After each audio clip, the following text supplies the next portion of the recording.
சிவனேசதுரை சந்திரகாந்தனினுடைய அலுவலகம் குற்றப்புலனாய்வு திணைக்களத்தால் நேற்று முன்தினம் முற்றுகையிடப்பட்டது.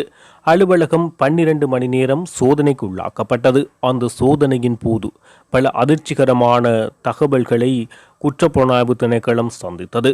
குறிப்பாக அந்த புதைக்குழிக்குள், அதாவது அந்த சுரங்கத்துக்குள் ஆயுதங்கள் மீட்கப்பட்டன. அந்த ஆயுதங்கள் அனைத்தும் தற்பொழுது வெளிப்படையாக குற்றப்புலனாய்வு திணைக்களத்தினால் புகைப்படங்கள் வெளியாகியுள்ளன. பல T-56 ரக துப்பாக்கிகள், AK-47 போன்ற துப்பாக்கிகள் மற்றும் பல ரவைகள் பதப்படுத்தப்பட்ட வகையிலும் பாதுகாக்கப்பட்ட வகையிலும் பொலித்தீன் கவர்களால் அடைக்கப்பட்ட வகையிலும் அந்த ஆயுதங்கள் அதற்குள் காணப்பட்டுள்ளன. அத்துடன் சில உடலங்கள் இருக்கலாம் என சந்தேகங்களும் எழுப்பப்பட்டது. இந்த நிலையில் இவருடைய இந்த நிலக்கீழ் சுரங்கத்தில் மீட்கப்பட்ட ஆயுதங்கள் பல்வேறு கொலைகளுடன் சம்பந்தப்பட்டதாக தெரிவிக்கப்படுகிறது. இவர் ட்ரிப்போலி பிளாட்டூன் என்ற குழு கடற்படையினாலும் இராணுவத்தினுடைய கட்டுப்பாட்டிலும் இவருடைய தலைமையின் கீழும் அந்த படைக்குழு ஒரு ஒட்டுக்குழுவாக செயற்பட்டு வந்தது. அந்த காலத்தில் பல்வேறு வகையான கொலை சம்பவங்களை இவர்கள் மேற்கொண்டார்கள். அந்த வகையில் ஒரு மர்மமான கொலைச்சம்பவமாக இருப்பது தமிழரசு கட்சியினுடைய பாராளுமன்ற உறுப்பினர் ரவிராஜின் கொலை வழக்கு. ரவிராஜின் கொலையிலும் பிள்ளையானுக்கு நேரடி தொடர்பு இருப்பதாக முன்னைய காலங்களில் தொடர்ச்சியாக குற்றச்சாட்டுகள் முன்வைக்கப்பட்டன. அது தொடர்பான விசாரணைகளும் இடம்பெற்றது. அவருடைய நினைவு குறிப்பில் இது தொடர்பாக ஒரு முக்கியமான விடயம் குறிப்பிடப்படுகிறது. கீர்த்தி ரத்நாயக்க இந்த விடயத்தை குறிப்பிடுகிறார். அந்த ரவிராஜ் கொலை செய்வதற்கு சம்பந்தப்பட்ட துப்பாக்கிகளும் இந்த பதுங்கு குழியிலிருந்து மீட்கப்பட்டுள்ளதாக தற்போது சில ஊகங்கள் வெளிப்படுகின்றது. குறிப்பாக பல்வேறு நபர்களை கொலை செய்வதற்கு பயன்படுத்தப்பட்டது, மிரட்டுவதற்காக பயன்படுத்தப்பட்ட ஆயுதங்களே அவை என்பது தற்போது குற்றப்புலனாய்வு திணைக்களத்தால் உத்தியோகபூர்வமாக விசாரணைகளின் ஊடாக கண்டறியப்பட்டுள்ளது. இந்த நிலையில் இந்த ரவிராஜ் கொலை எவ்வாறு இடம்பெற்றது, அந்த பிள்ளையானுக்கு இருந்த தொடர்பு தற்போது கிண்ட ஆரம்பிக்கப்பட்டுள்ளது.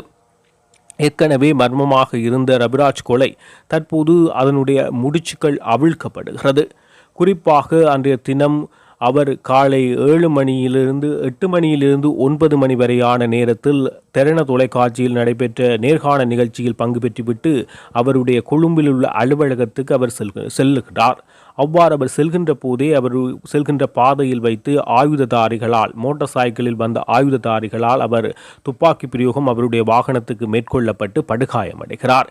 படுகாயமடைந்தவரை கொழும்பு தேசிய வைத்தியசாலைக்கு கொண்டு செல்கிறார்கள். அதுவரை அவருடைய உயிர் இருக்கிறது. 9:20 மணி அளவில் தேசிய வைத்தியசாலைக்கு ரவிராஜ் கொண்டு செல்லப்படுகிறார்.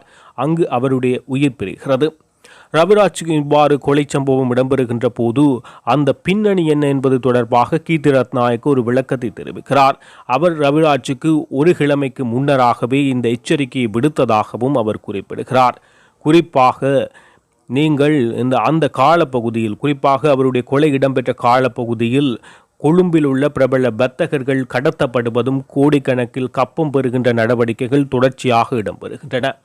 அந்த விடயங்கள் தொடர்பான அனைத்து விடயத்தையும் ரவிராஜ் ஒன்று திரட்டுகிறார். ஒன்று திரட்டி ஒரு ஆதாரமாக மாற்றுகிறார். அந்த ஆதாரங்களை அவர் பாராளுமன்றத்தில் சமர்ப்பித்து உரையாற்ற இருந்தார். அந்த ஆதாரங்கள் வெளிவருகின்ற போது பல முக்கிய புள்ளிகள் அகப்படும் நிலைமை காணப்படுகிறது. குறிப்பாக இந்த தமிழ் வர்த்தகர்களை கடத்தியவர்கள் யார், எதற்காக கடத்தினார்கள், அதை வைத்து எவ்வாறு வடக்கில் அரசியலில் ஒரு திருப்பத்தை ஏற்படுத்தினார்கள், புலிகள் தரப்பிலும் மற்றும் தமிழ் மக்களை அச்சுறுத்தும் வகையிலும் எவ்வாறான மாற்றங்களை அதில் உட்புகுத்தினார்கள் என்பது தொடர்பாக அனைத்து விடயங்களையும் ரவிராஜ் சேகரிக்கிறார்.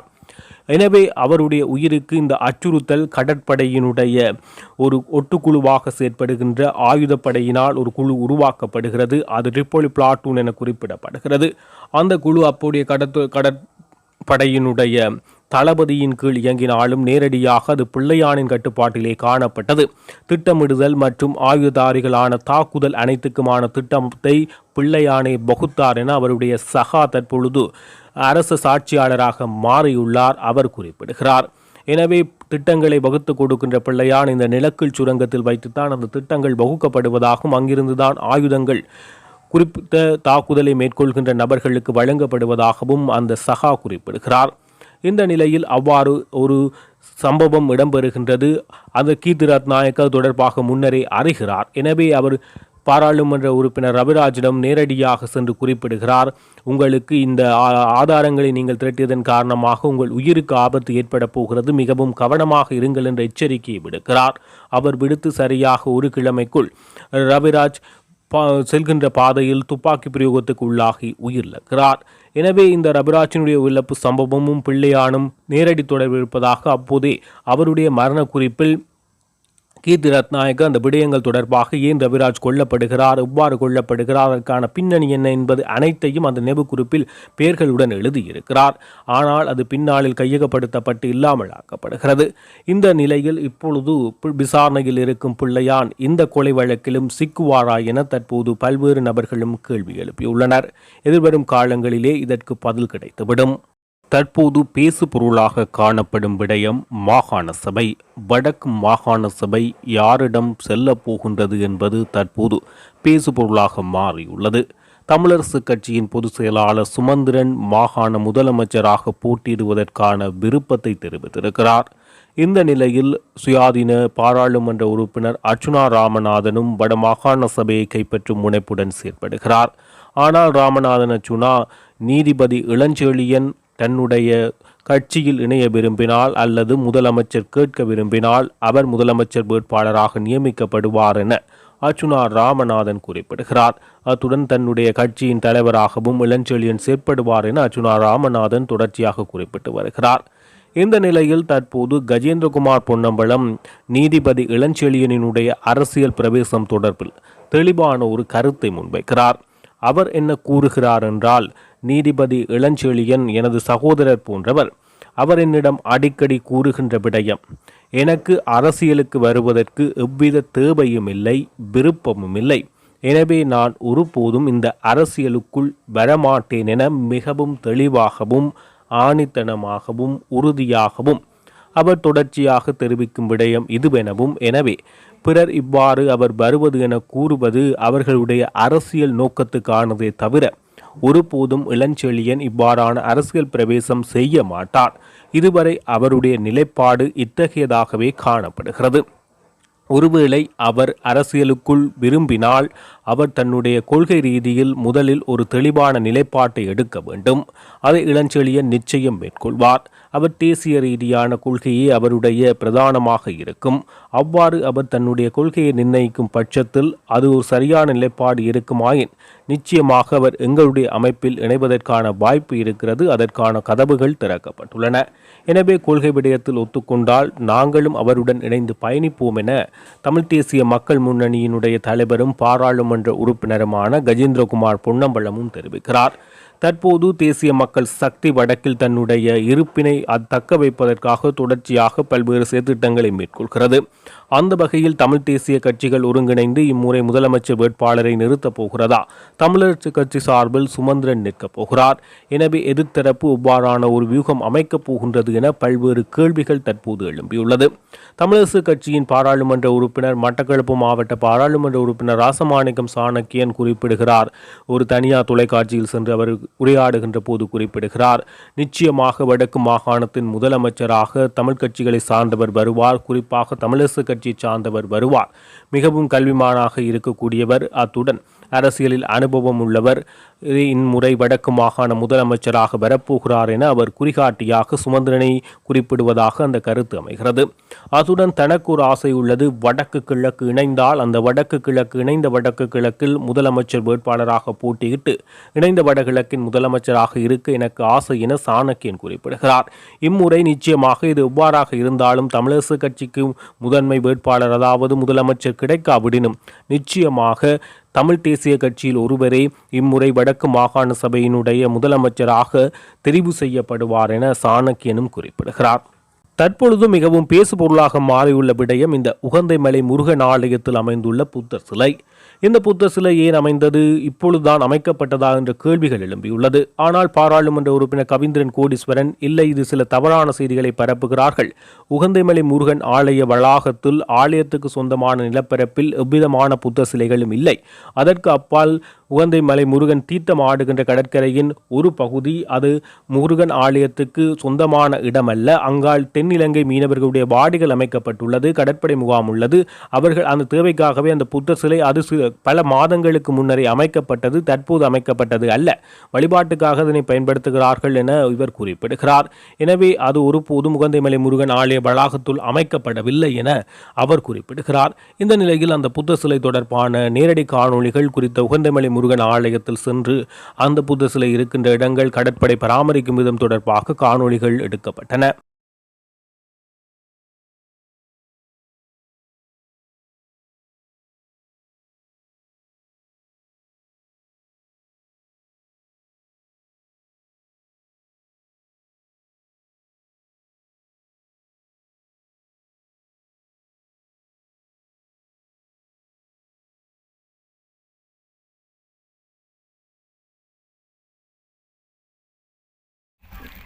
வணக்கம்.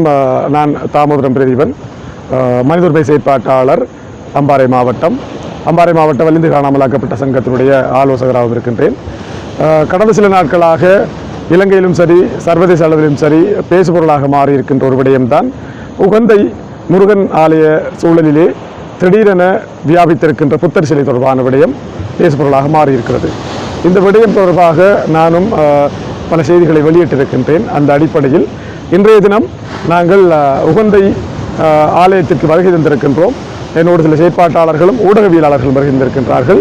இந்த இடத்திலே நாங்கள் வந்து இந்த விடயத்தை ஆராய்கிற போது உண்மையிலே இந்த இடத்திலே சிலை நிறுவப்பட்டிருக்கிறது. இந்த உகந்தை ஆலயம் என்பது அம்பாறை மாவட்டத்தின் தென்னையிலே எல்லையிலே தமிழர்களுடைய வரலாற்று புராதனம் நிறைந்த ஒரு சைவ தமிழ் ஆலயமாக, வரலாற்றோடு தொடர்பட்ட ஆலயமாக காணப்படுகிறது. இந்த ஆலய வளாகத்திலே அதன் முன்பாக ஒரு மலையிலே இந்த புத்தர் சிலை எவ்வாறு நிறுவப்பட்டது, எதற்காக நிறுவப்பட்டது என்ற கேள்வி எழுகிறது. இதனுடைய பின்னணி என்ன என்பது பற்றியும் எங்களுக்கு பல கேள்விகள் எழுந்திருக்கிறது. இந்த இடத்திலே நாங்கள் இப்போது இன்று அவதானித்த விடயம், கடற்படையினருடைய ஒரு முகாம் இருக்கிறது. அந்த முகாமின் முன்பாக இருக்கிற மலையில் தான் இந்த புத்தர் சிலை நிறுவப்பட்டிருக்கிறது. இந்த இடத்திலே அந்த மலையை பராமரிக்கின்ற அல்லது அந்த புத்தர் சிலையை பராமரிக்கின்ற கடமைகளிலே கடற்படையினர் ஈடுபட்டிருப்பதையும் நாங்கள் அவதானித்திருந்தோம் இன்றைய தினம். இதே நேரம் இந்த விடயம் தொடர்பாக ஆலயத்தில் இருக்கக்கூடிய குருமாரோடும் நாங்கள் பேசிய போது, தற்போது செய்தித்தளங்களிலே இந்த செய்தி வியாபித்து வந்து கொண்டிருக்கின்றது. அதனால் இந்த இடத்திலே எங்களை வந்து புலனாய்வுத்துறையினர், போலீசார் வந்து விசாரித்தார்கள்.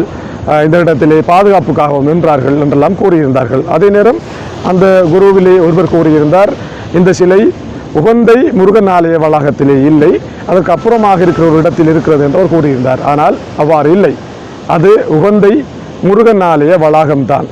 உகந்தை என்பது முருகனுடைய இடமாகவே பார்க்கப்படுகிறது. அந்த இடத்திலே ஏன், எதற்காக திடீரென புத்தர் சிலை வியாபித்தது என்ற கேள்வி இருக்கிறது. நாங்கள் நேரடியாக பார்த்திருக்கிறோம், அங்கே அந்த புத்தர் சிலை அமைக்கப்பட்டிருக்கிறது. இங்கே எங்களுக்கு இன்னொரு கேள்வி இருக்கிறது. உகந்தை மலையின் வள்ளிமலை மலையிலே இருக்கின்ற வள்ளிமலையின் பின்புறமாக அமைக்கப்பட இருந்த முருகன் சிலை அமைக்கின்ற பணியை வன இலாகாவினரும் ஏனைய அரச திணைக்களங்களும் தடை செய்திருந்தார்கள். அவ்வாறு அதை தடை செய்த வன இலாகாவும் ஏனைய திணைக்களங்களும் ஏன் இந்த புத்தர் சிலை விடயத்திலே அந்த சட்ட நடவடிக்கையை மேற்கொள்ளவில்லை? எனவே எங்களுக்கு ஒரு உரிமையும் அவர்களுக்கு ஒரு உரிமையும், எங்களுக்கு ஒரு நீதியும் அவர்களுக்கு ஒரு நீதியுமா என்ற ஒரு கேள்வியும் எங்களுக்கு எழுகிறது என்பதோடு, இந்த புத்தர் சிலை ஏன் அமைக்கப்பட்டது, இதனுடைய பின்னணி என்ன என்பது பற்றி உடனடியாக உரிய அரசு அதிகாரிகளும் அரசாங்கமும் விசாரணை செய்ய வேண்டும்.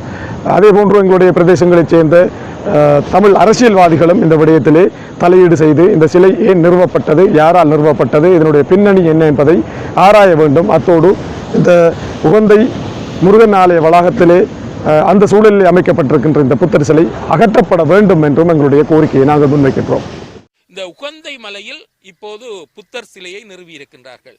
உண்மையில் நாங்கள் எம்மதத்திற்கும் மரியாதை கொடுக்கின்றவர்கள். புத்த பகவானை பொறுத்தமட்டில் அவர் உண்மையிலே ஒரு அமைதியாக மக்கள் வாழ வேண்டும், குழப்பங்கள் இருக்கக்கூடாது, காருண்யம் பேணப்பட வேண்டும், எந்த இடத்திலும் குழப்பங்கள், சண்டைகள், கலவரங்கள் தனது பேரால் ஏற்படக்கூடாது என்பதை விரும்புகின்றவர் தான் கௌதம புத்த பகவான் அவர்கள்.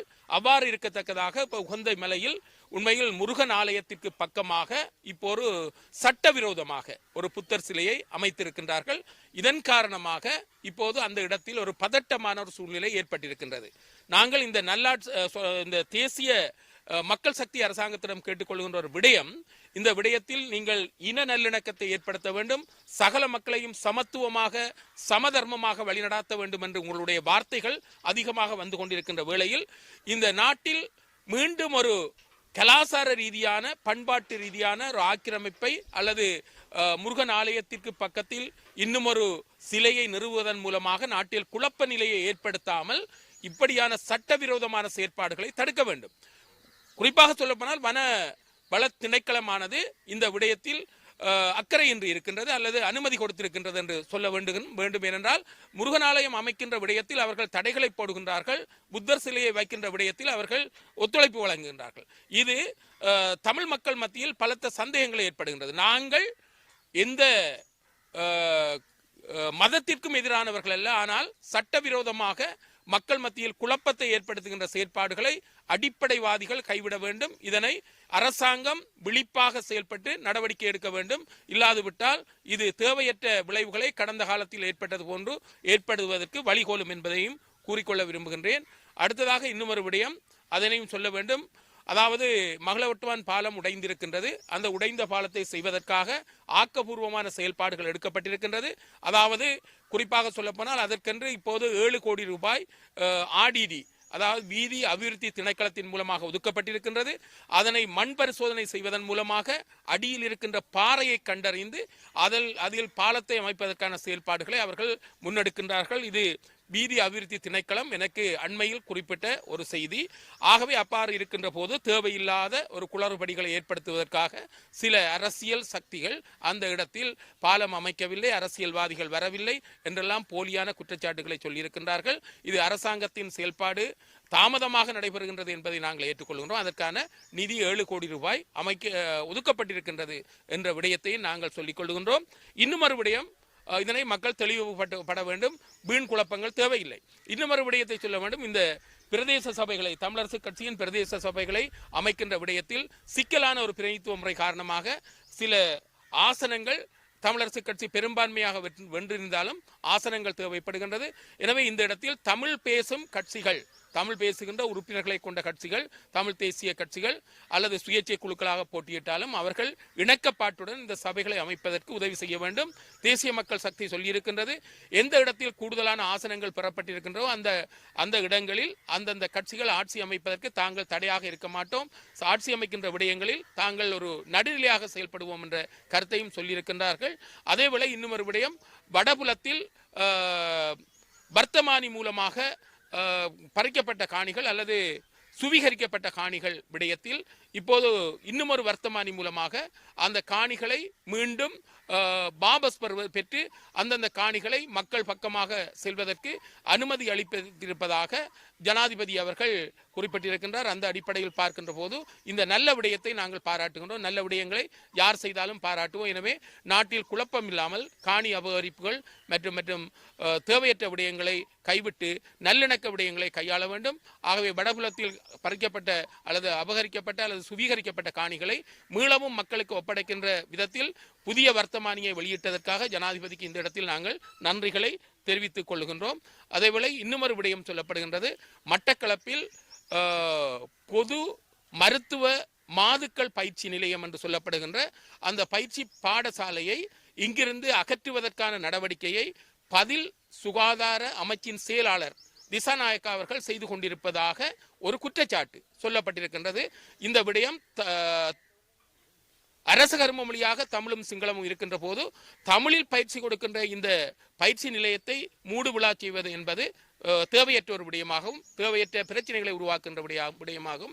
ஆகவே தயவு செய்து இதில் உண்மை இருக்கின்றதா இல்லையா என்பதை விட இப்படியான செயல்பாடுகளை செய்யக்கூடாது. செய்தால் அதுவும் இன நல்லிணக்கத்துக்கு ஆபத்தாக அமைந்துவிடும் என்ற கருத்தை கூறிக்கொள்கின்றேன். இந்த இடத்தில் மீண்டும் இந்த வீடமைப்புக்காக எங்களுக்கு உதவி செய்த கனவான்களுக்கும் அல்லது தர்மவான்களுக்கும் நாங்கள் மனமார்ந்த நன்றிகளை தெரிவித்துக் கொள்கின்றோம். உங்களது உதவிக்கரம், நேசக்கரம் என்பது பாதிக்கப்பட்ட ஏழை மக்களுக்காக தொடர்ந்து நீண்டு கொண்டிருக்க வேண்டும் என்ற கருத்தையும் இந்த இடத்தில் கூறி எங்களோடு பணியாற்றுகின்ற கனடாவைச் சேர்ந்த விசு கணபதி பிள்ளை நண்பர் அவர்களுக்கும் இந்த இடத்தில் நான் பாராட்டுகள், நன்றிகள் தரிசித்த யோய் சொன்னையாவுக்கும் நன்றிகளை தெரிவித்துக் கொள்கின்றேன்.